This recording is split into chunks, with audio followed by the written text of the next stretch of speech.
Meghan said no when they asked her to name a firefighting plane after Archie, who was part of the fire service in New South Wales.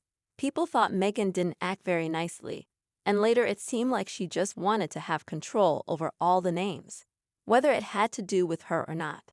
Meghan stopped them from using Archie's name for the new firefighting plane in Australia. The Anestill Rural Fire Service, RFS, wanted to name a big firefighting plane after Archie when Prince Harry and Meghan Markle visited Australia in 2018.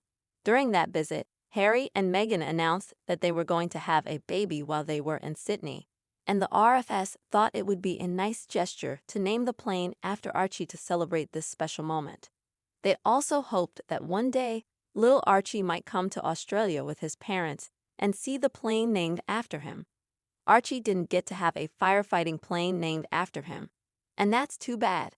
Most kids would be really excited to know that a big airplane had their name on it. It's possible that Meghan might have been upset they didn't name it after her instead. One reason could be that she might have thought Archie would become super famous, and that naming a plane after him would be beneath him, especially when compared to his royal cousins. It's unclear what Archie and Lilibet's future holds, and it seems like they don't have much of a relationship with their relatives in the UK, which is kind of sad. There's been some talk that Meghan and Harry might be thinking about leaving Montecito, where they've been living since they stepped away from their royal duties. While this isn't confirmed, it seems like they might be considering a move to Malibu, a city known for its popularity among celebrities. In July, there were reports that they were looking to live closer to central Los Angeles, but a security guard has raised concerns about the safety of such a move due to potential security risks. A security guard from Beverly Hills mentioned that moving to Malibu would actually increase the risk of intruders and paparazzi compared to their current home in Montecito. This raises the question of whether it's a good idea for Archie, who has been kept away from the public eye. If Meghan and Harry moved to Malibu, where they would likely become even more famous, there would likely be more people trying to invade their privacy and take pictures without their permission, so it could mean less privacy for the family. When Meghan and Harry decide on their future projects, they should consider their children's well-being, and that might mean avoiding criticism or negative comments about the royal family. It seems like their children have limited contact with both sides of their families, including Meghan's family, except for Mandoria and Anissa Ashley. So they should be mindful of how their actions and words may affect their children's relationships with their relatives. So they asked Harry and Meghan if they could name the plane after their son. However, Harry and Meghan declined the request. They thanked the Anestill government for the offer, but said no because they wanted to keep Archie out of the public eye since he was just born. Later on, Harry and Meghan created a charity called Archie in honor of their son. The firefighting plane was eventually named after a former Anestill governor named Marie Bashir, who served between 2001 and 2014. She was really grateful for the honor and praised the emergency service workers in Anestill for their excellent work in protecting the communities. It would have been pretty cool for a little boy to have a firefighting plane named after him, don't you think? Meghan panics as Lady Colin implies she is not Archie and Lily's biological mother. Lady Colin Campbell recently shared some surprising insights about Meghan Markle's claims regarding her children, Archie and Lilibet. Lady C has emphasized that Meghan is their legal mother, but she hasn't stated that Meghan is their biological mother or gave birth to them herself. The reason Lady C keeps using the term legal mother is because being a legal mother doesn't always mean being the natural or biological mother. Adopted children, for example, have the same legal rights as biological children, except when it comes to the line of succession in the royal household. Now, there are rumors circulating that Archie and Lily might be denied entry to a school due to concerns about their birth and vaccination records provided by Meghan in California. In California, where vaccination laws are strict, parents who choose not to vaccinate their children often opt for homeschooling. This is a common choice for celebrities and wealthy individuals to privately educate their kids.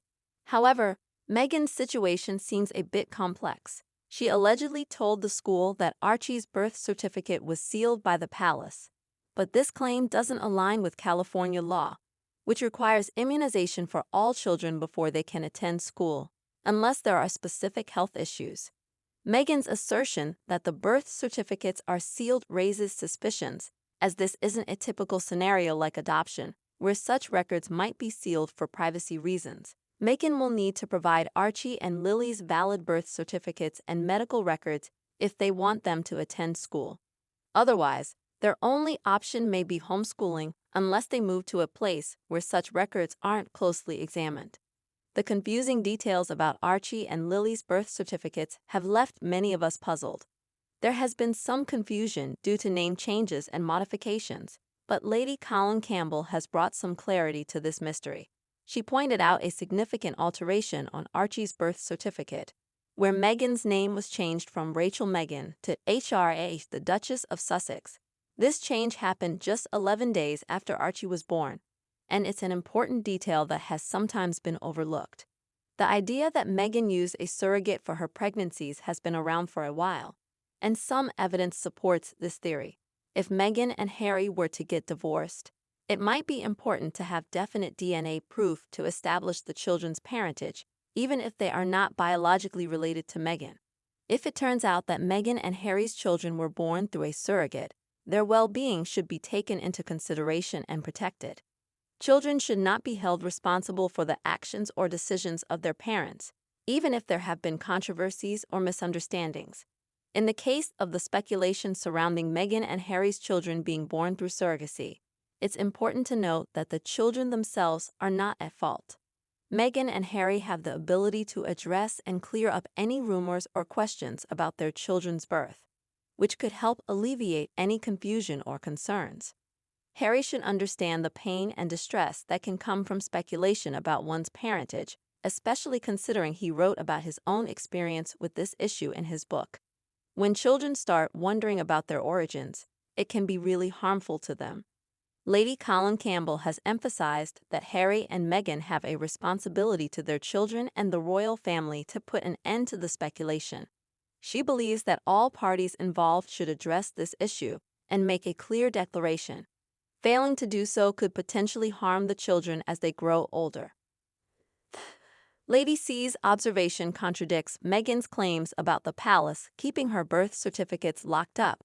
Public records seem to debunk Meghan's assertion in this regard. Hope you watch full video, and please share your thoughts about this news. Don't forget like, share, and subscribe to my channel for daily latest updates about Harry, Meghan, and royal family.